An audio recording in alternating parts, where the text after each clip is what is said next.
So the question here is a complex number w is given, which is z plus 1 over z minus 1, and z is itself a complex number whose modulus is given as 1. So they're asking for the real part of w. So if they're asking us to find the real part of w, can I say if I write the complex number w in the form of a plus ib, so this a part is basically the answer to the question. So my whole point here is to convert the complex number w in the form of a plus bi.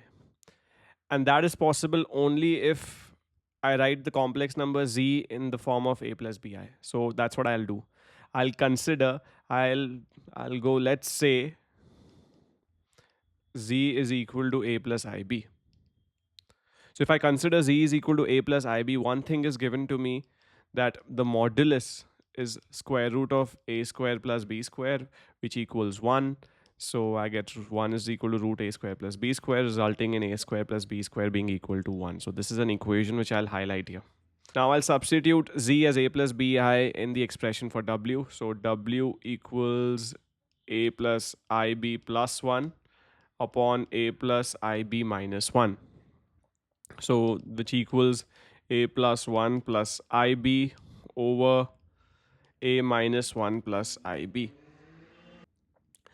So now to write w in the form of a plus bi, I'll have to do division here, and for division to take place, I'll multiply both the numerator and denominator with the conjugate of the denominator. So my denominator I'll multiply with a minus 1 minus ib and a minus 1 plus a minus 1 minus ib. Now I've seen that if I multiply z with z conjugate, if I have a complex number a plus ib and I multiply z with z conjugate, the result is a square plus b square. Now we know that the modulus of a complex number is defined by square root of a square plus b square, which means if I square the modulus, it gives me a square plus b square. So one very important rule to remember is that if I square the modulus, it's the same as multiplying z with the z conjugate. This is an important rule to remember. So if I'm multiplying a complex number with its conjugate, the result is the modulus squared. So in the denominator, I'll get modulus squared, which is a minus 1 square plus b square. In the numerator, I'll do the 4-step expansion. So I'll do the 4-step expansion here. It'll give me a square minus 1 minus ib into a plus 1 plus ib into a minus 1 minus I squared b squared, which is plus b squared. So again, the numerator, if I collect the real and imaginary parts, it becomes okay, ab minus b minus ab minus 1 upon a minus 1 the whole square plus b square. So I'll cancel this out here. So segregating the real and imaginary parts, I can say it's a square plus b square minus 1 over a minus 1 the whole squared plus b squared plus iota times minus b minus 1 over a minus 1 the whole squared plus b squared. So I'm just concerned with the real part here. So I can see that the real part of w in terms of a and b is a squared plus b squared minus 1 over a minus 1 the whole squared plus b squared. And right in the beginning, I proved a result that the modulus equals 1, which means a squared plus b squared equals 1. So I'll just substitute that condition here. So I'll get 1 minus 1 over this whole denominator is the real part. So which means that the real part of the complex number w is 0. So this is the answer. Now we'll move on to the next question. So the question says that if the argument of a complex number z is pi by 6 and z is x plus iy, show that root 3y is equal to x. And the b part, okay, firstly we'll get done with the a part. So it's given that the argument of the complex number is pi by 6. That means the complex number is in the first quadrant. So this is the complex number x plus iy, and this angle is pi by 6. Now using the argument formula for the first quadrant, I can say tan inverse y over x is pi over 6, which gives me y over x is tan pi by 6. And tan pi by 6 is 1 over root 3. So y is equal to x over root 3, and the thing which they're asking us to prove is that root 3y is x, so which follows from this only. I'll just have to cross multiply it. So root 3y is equal to x. This is the proving for the A part. The B part is saying that find z if the modulus of z minus 1 is equals to 1 and the argument of z minus I equals to 0. Okay. Okay. So they're saying the modulus of the complex number z minus 1 is equal to 1. Okay. So I can apply the modulus formula only if I have the complex number z minus 1 in A plus IB form. And for that, I'll substitute the general expression for z, which is x plus iy.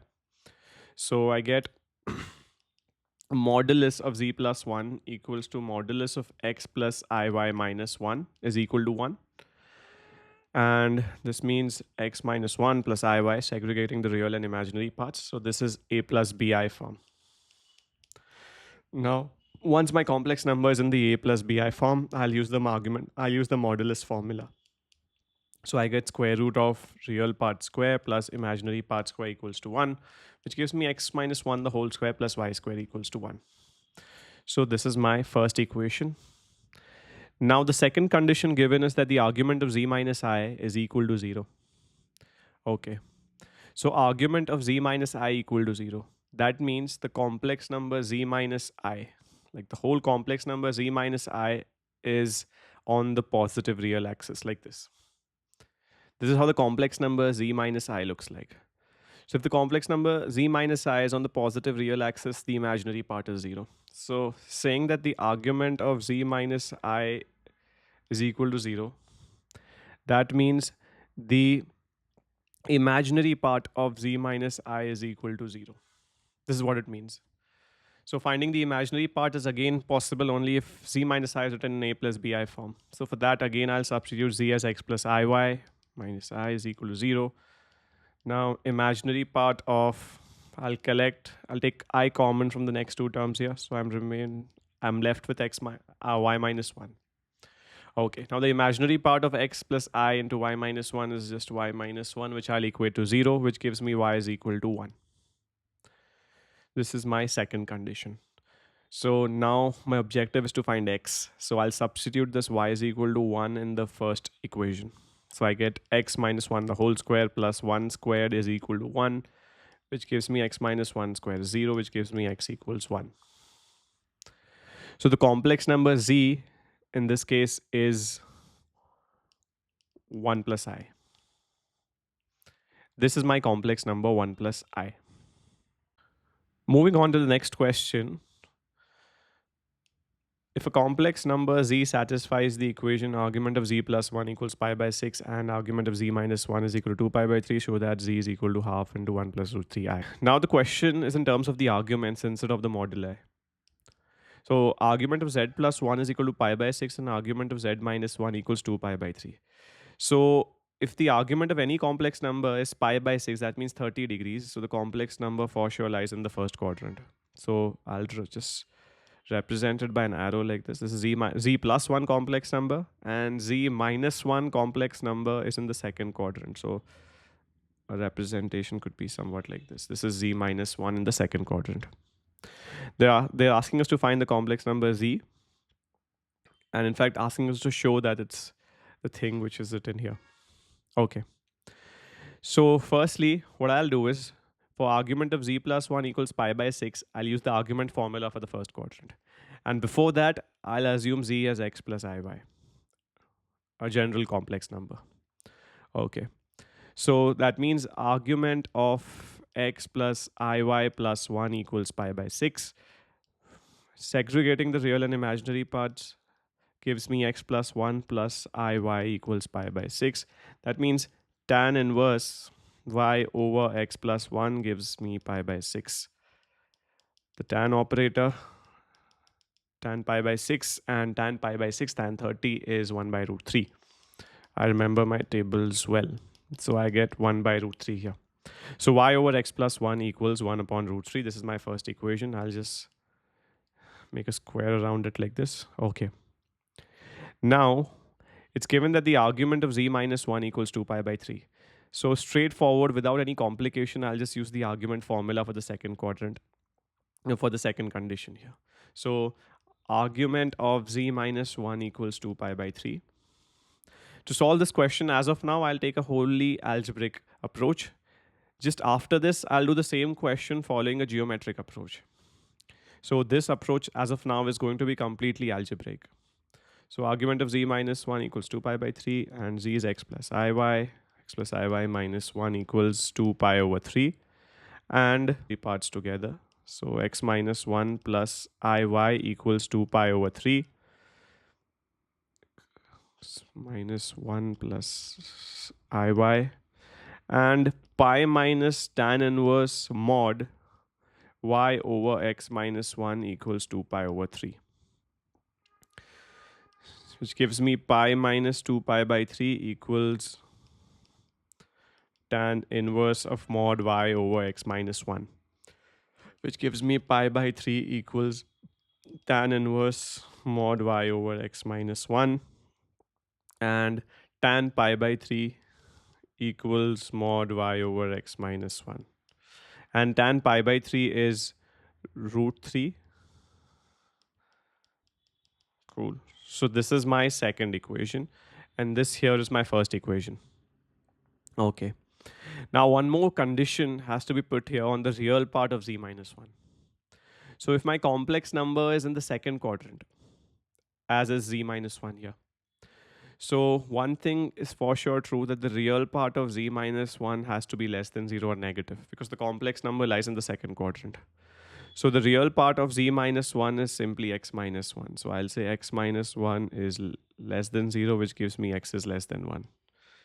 So using 1, 2, and 3 conditions, I have to find the permissible values of x and y. So I'll start simply by making y the subject from this condition here. So y is equal to x plus 1 over root 3.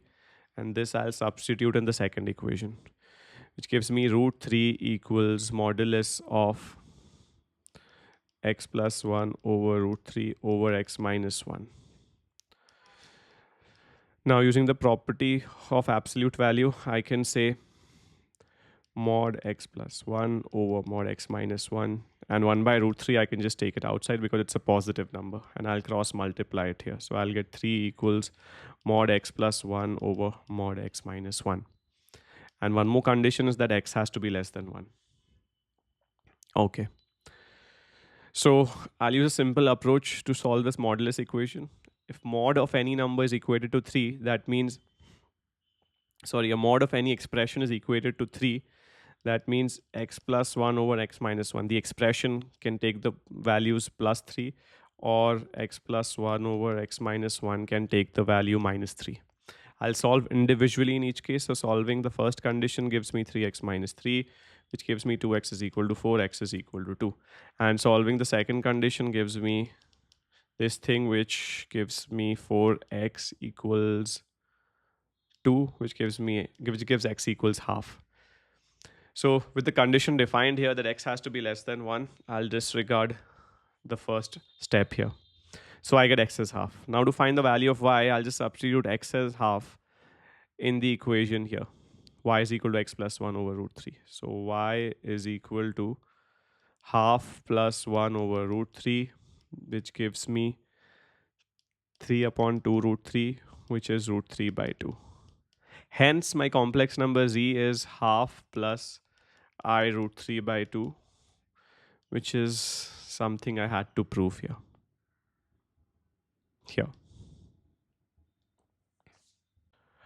Yeah, for the B part, they're saying if W and Z are two complex numbers such that modulus of Z minus W equals modulus of Z plus W, show that the argument of Z minus argument of W equals pi by 2 or 3 pi by 2. So firstly, I'll just copy paste this question again because there's hardly any space left. Okay. Yeah, so for the B part, what I'll do is, again, I'll assume W and Z as two general complex numbers. So Z I'll say is x plus iy, or better I'll say it as a plus bi, and W as c plus id. Now what I'll do is I'll substitute these complex numbers in the first equation here, which is modulus of Z minus W is equal to modulus of Z plus W. So I'll get modulus of a plus b minus subtraction of the whole complex number w equals the addition a plus ib plus c plus id. Now I'll collect the real and imaginary parts together on the left hand side. So I'll get something like this, and on the right hand side I'll get a plus c plus I times b plus d. Now I'll use the modulus formula. So I'll get root a minus c square plus b minus d squared equals root a plus c squared plus b plus d squared. And then I'll just equate them without the roots, or basically squaring both sides, which will give me a minus c square plus b minus d square equals a plus c square plus b plus d square. Okay, now I'll use the respective expansions. A minus c square, I'll write a square plus c square minus 2ac. Similarly, b square plus d square minus 2bd, and a square plus c square plus 2ac plus b square plus d square plus 2bd. And then I'll cancel the like terms on both sides. So a square, c square, b square, d square here.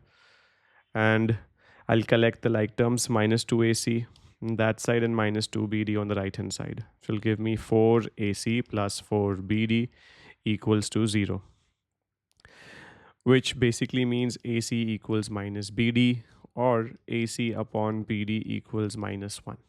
So I'll just highlight this condition here. Okay. Now I have to show that the difference in the argument is pi by 2 or 3 pi by 2, or the absolute value of the difference is pi by 2 or 3 pi by 2. So I'll just write the expressions for the argument of the individual complex numbers. So if z is equal to a plus ib, the argument of c is tan inverse b by a, and argument of w is tan inverse okay, d upon c. Now if I subtract the two arguments, I'll get argument of z minus argument w is equal to tan inverse b minus a over tan inverse d minus c. Now I have to simplify this expression for the subtraction of two inverse tangent functions here. So there's an identity which one has to remember, which is tan inverse x minus tan inverse y is tan inverse x minus y over 1 plus xy, which is often useful. So I'll use this identity here, and I'll get tan inverse b upon a minus d upon c over 1 plus b by a into d upon c, which will give me tan inverse b upon a minus d upon c upon 1 plus bd upon ac. But the thing is, I've already proven that AC upon BD is equal to minus 1, which also implies that BD upon AC is equal to minus 1. So substituting BD upon AC as minus 1, I'll get 0 in the denominator. That means tan inverse is not defined. So tan inverse is not defined gives me pi by 2 or minus pi by 2. In the principal range of the tan inverse function, tan inverse pi by 2 and tan inverse minus pi by 2 are not defined values. Okay, so the difference in the argument is either pi by 2 or minus pi by 2, and minus pi by 2 can also be written as 3 pi by 2, because minus pi by 2 is this angle and 3 pi by 2 is this angle, which is plus 270. Okay, so I'll just summarize it here. I'll say argument of z minus argument of w, the absolute value is pi by 2 or 3 pi by 2. Acceptable answers.